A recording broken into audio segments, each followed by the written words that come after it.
نبی اکرم صلی اللہ علیہ وسلم نے فرمایا، اتنے عمل کا بوجھ اٹھاؤ جتنے کی تمہیں طاقت ہو، کیونکہ بہترین عمل وہ ہے جس پر زیادہ پابندی کی جائے اگرچہ تھوڑا ہو۔ رسول اللہ صلی اللہ علیہ وسلم نے فرمایا، کسی بھی مسلمان کو بیماری کی تکلیف یا کوئی اور تکلیف ہوتی ہے تو اللہ تعالیٰ اس کے گناہوں کو اس طرح گراتا ہے جیسے درخت اپنے پتوں کو گرا دیتا ہے۔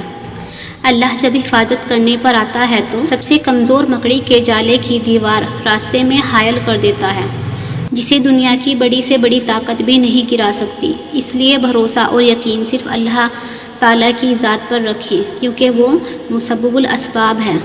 زندگی بہت عجیب ہے، ہم کسی بھی چیز کے بغیر آتے ہیں، پھر ہم ہر چیز کے لیے لڑتے ہیں، پھر ہم ہر چیز چھوڑ کر بغیر کسی چیز کے رخصت ہو جاتے ہیں۔ خود کو ایسا بناؤ کہ جہاں تم ہو وہاں تمہیں سب پیار کریں، جہاں سے تم چلے جاؤ وہاں تمہیں سب یاد کریں، اور جہاں تم پہنچنے والے ہو وہاں سب تمہارا انتظار کریں۔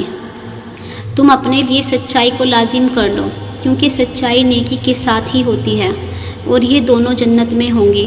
اللہ اس شخص کی توبہ قبول کرتا ہے جو دل سے سچی توبہ کرتا ہے۔ جب بھی تم چاہو کہ تمہاری دعا عرش تک پہنچے اور مستجاب ہو جائے تو اپنے والدین کے لیے پہلے دعا مانگو۔ قیامت کے دن مومن کے میزان میں اخلاق حسنہ سے بھاری کوئی چیز نہیں ہوگی۔ جب آدمی ثواب کی نیت سے اپنے اہل و عیال پر خرچ کرے بس وہ بھی اس کے لیے صدقہ ہے۔ اللہ کے فیصلوں پر راضی رہنا چاہیے۔ نبی کریم صلی اللہ علیہ وسلم نے فرمایا، بڑا ثواب بڑی آزمائش کے ساتھ ہے۔ یقیناً اللہ تعالیٰ جب کسی قوم سے محبت کرتا ہے تو اسے آزماتا ہے، بس جو اللہ کی تقدیر پر راضی ہو اس کے لیے اللہ کی رضا ہے، اور جو اللہ کی تقدیر سے ناراض ہو تو اللہ بھی اس سے ناراض ہو جاتا ہے۔ رسول اللہ صلی اللہ علیہ وسلم نے فرمایا، جس شخص کے ساتھ اللہ تعالیٰ بھلائی کا ارادہ کرتا ہے اسے دین کی سمجھ عنایت فرما دیتا ہے۔ لہجوں کی کڑواہٹ ہمیشہ اکڑ نہیں ہوتی، بلکہ برداشت کی وہ حد ہوتی ہے جو ٹوٹ جانے پر انسان کو تلخ بنا جاتی ہے۔ ہم کسی کے لیے آسانی پیدا کریں یا مشکل، وہ ایک نہ ایک دن ہمیں ضرور ملتی ہے۔ دوسروں کے لیے آسانیاں پیدا انشاءاللہ آپ کے لیے بھی آسانیاں ہوں گی۔ نبی کریم صلی اللہ علیہ وسلم نے فرمایا، یقیناً اس امت میں اللہ کے بہترین بندے وہ ہیں جو پورا حق دینے والے اور حوصلہ افزائی کرنے والے ہیں۔ رسول اللہ صلی اللہ علیہ وسلم نے فرمایا، ہر دین کا ایک اخلاق ہوتا ہے اور اسلام کا اخلاق حیا ہے۔ رسول اللہ صلی اللہ علیہ وسلم نے فرمایا، یقیناً اللہ تعالیٰ تمہاری صورتوں اور اموال کو نہیں دیکھتا بلکہ وہ تمہارے دلوں اور اعمال کو دیکھتا ہے۔ رسول اللہ صلی اللہ علیہ وسلم نے فرمایا، جس نے مجھ پر ایک بار درود بھیجا اللہ تعالیٰ اس پر 10 بار رحمت نازل فرمائے گا۔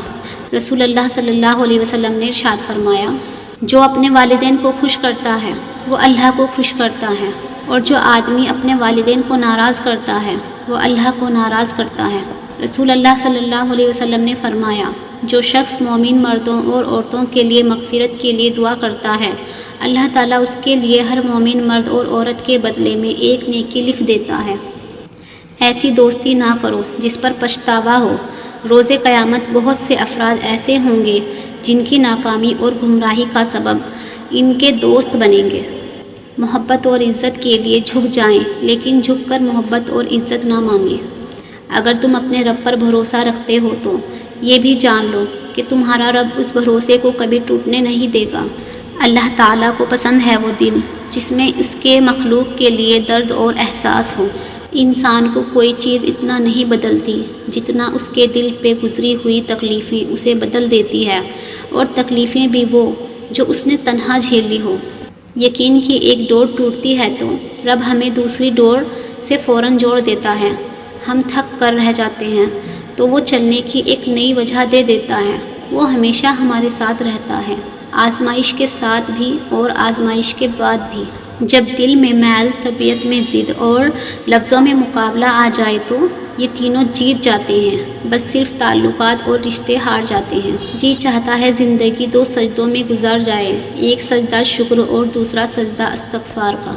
ہمیشہ خوش رہنے کی کوشش کریں، اداس رہ کر بھی کون سے مسئلے حل ہوتے ہیں۔ عبادت صرف جائے نماز پر ہی نہیں، یہ میٹھی زبان سے، اچھے الفاظ سے اور خوبصورت رویوں سے بھی ہوتی ہے۔ ان لوگوں کو وضاحتیں دے دے کر اپنے وقت اور سکون کو برباد نہ کرو جو ہمیشہ آپ کو غلط سمجھنے کے لیے مصروف عمل رہتے ہیں۔ بے شک قرآن مجید دلوں کا سکون ہے اور ہماری ہر الجھن کا واحد حل ہے۔ اچھی چیزوں میں خود کو مصروف نہیں کرو گے تو بری چیزوں میں خود ہی مصروف ہو جاؤ گے۔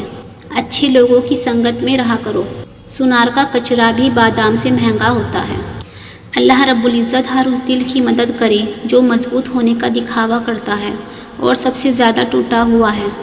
جب تمہیں خوشیاں ملنے لگے تو 3 چیزوں کو کبھی نہ بھولنا: اللہ کو، اس کے مخلوق کو اور اپنی اوقات کو۔ جب درد حد سے بڑھنے لگے خود کو رب العالمین کے سپرد کر دو، اس سے بہتر مرہم اور کہیں سے نہیں ملتا۔ ہمیں تو اللہ ہی کافی ہے اور وہ بہت اچھا کارساز ہے۔ دوسروں کی مدد کیا کرو، اللہ تمہاری مدد کرے گا۔ دوسروں کو سکون دینے والا کبھی بے سکون نہیں رہتا۔ وہ تکلیف بھی رحمت ہے جو دل پہ گزرے اور ہمیں احساس دلائے کہ اللہ سے بڑھ کر کوئی ہمارا احساس نہیں کرتا۔ کیا اللہ تعالیٰ اپنے بندے کو کافی نہیں؟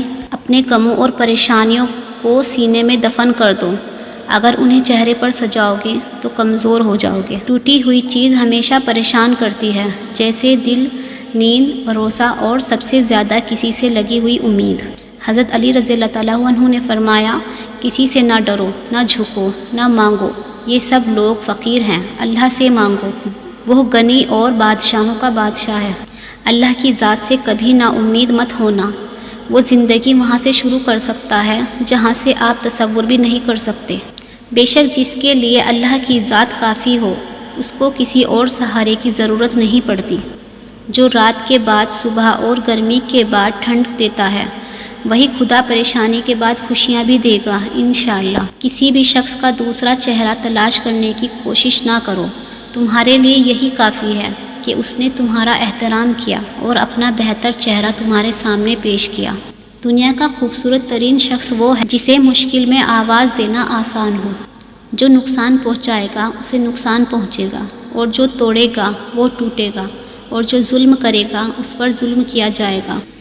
دنیا ایک چکر ہے، بے شک اللہ مہلت دیتا ہے لیکن غفلت نہیں کرتا، اور اللہ ہر احسان کا بدلہ اسے دے گا جو دیا گیا ہے۔ دنیا کی خوبصورت حقیقتیں آنکھوں سے نہیں دل سے محسوس کی جاتی ہے۔ بس پھر جب میں نے دل سے خوبصورت حقیقت کو محسوس کرنا چاہا تو میں نے اپنے رب سے زیادہ خوبصورت کسی کو نہیں پایا۔ گھبرایا نہ کیجیے، بعض تکلیفیں لوگوں کا اصلی چہرہ دکھانے کے لیے آتی ہیں۔ ہم سمجھتے ہیں کہ اللہ ہمیں اوپر سے دیکھتا ہے، در حقیقت وہ ہمیں اندر سے دیکھتا ہے۔ یا رب انہیں بھی سکون دے جو چہرے سے تو مسکراتے ہیں پر اندر سے ٹوٹ چکے ہیں۔ آج کی اس ویڈیو میں میرا پہلا سوال ہے، کیا آپ جانتے ہیں جنت میں سب سے بڑی نعمت کیا ملے گی؟ سب سے پہلے جواب دینے والے کو میری اگلی ویڈیو میں اس کا نام لیا جائے گا۔